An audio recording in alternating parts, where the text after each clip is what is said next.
England manager Gareth Southgate has a lot on his plate as the World Cup in Qatar grows ever closer.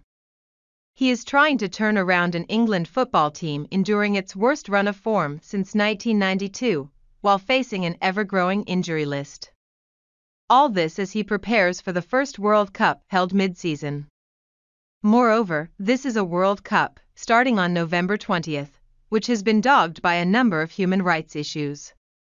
The Guardian reported last year that 6,500 migrant workers had died in the country in the 10 years following Qatar's successful bid to host the tournament in 2010.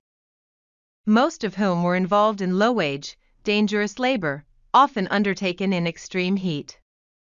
The report, categorically denied by tournament organizers, did not connect all 6,500 deaths with World Cup infrastructure projects and has not been independently verified by CNN. Qatar has also been the subject of criticism for the country's anti-LGBTQ laws. Nonetheless, Southgate believes the World Cup should go ahead and says that view is shared by the workers in Qatar that he has spoken with. I've been out to Qatar several times and I've met with lots of the workers out there, and they are united in certainly one thing, that's that they want the tournament to happen, and they want that because they love football. They want the football to come to Qatar, Southgate told CNN's Amanda Davies.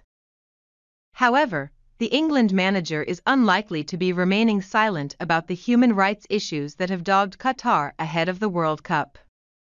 As an FA, we've talked to human rights groups about what they would like to see, and we're trying to support those ideas with compensation for families who have lost workers and a workers' rights center, said Southgate. So, we're supporting the things we've been asked to support. In June, England's captain Harry Kane revealed that he had discussed taking a collective stance regarding human rights in Qatar with Denmark's Christian Eriksen and France captain Hugo Lloris. The three captains' national sides, along with 5 other nations, will all be participating in the One Love campaign promoting inclusion and opposing discrimination, and will be wearing a distinctive One Love armband which features a heart containing colors from all backgrounds during the tournament. The Qatari government has bristled at the criticism the Gulf state has faced. The Emir Sheikh Tamim bin Hamad Al Thani recently told Qatar's Legislative Shura Council that his country has been subjected to an unprecedented campaign that no host country has ever faced.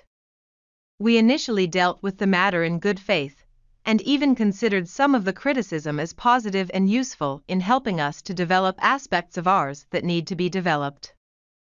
But it soon became clear to us that the campaign tends to continue and expand to include fabrications and double standards that were so ferocious that it has unfortunately prompted many people to question the real reasons and motives behind this campaign, he said. If the legacy of the World Cup in Qatar, for now, remains unclear, Southgate says, in years to come I know I'll look back and think what a life experience and what an amazing thing to have lived through. I mean, in the end, the football is everything. It's why we were there. It's what we're there to do. On England's chances of winning the World Cup, Southgate said, there are some complications with how regular some of our important players are playing. There's going to be injuries ahead of the tournament, and how badly is that going to affect us? It's pointless looking further ahead, but of course ultimately there's no point us going if we're not trying to win it.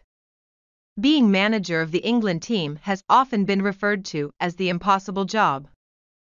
But Southgate has done a pretty good job in the role, reaching the World Cup semi-final in 2018 and then the Euro 2020 final. There's more expectation than when we went to Russia, said Southgate, referring to the 2018 World Cup. But whenever you put an England shirt on, there's always pressure. The incredible highs that you get of leading your country to those great nights are always going to be balanced with difficult times and discomfort, and you've got to lead through that. You've got to get your best players on the field in a manner that gets the best out of them. And then, of course, you have to deliver in the tournament. That's where you'll always be judged as an international manager. On their chances of winning the World Cup, Southgate adds, there are some complications with how regular some of our important players are playing. There's going to be injuries ahead of the tournament, and how badly is that going to affect us? It's pointless looking further ahead, but of course ultimately there's no point us going if we're not trying to win it.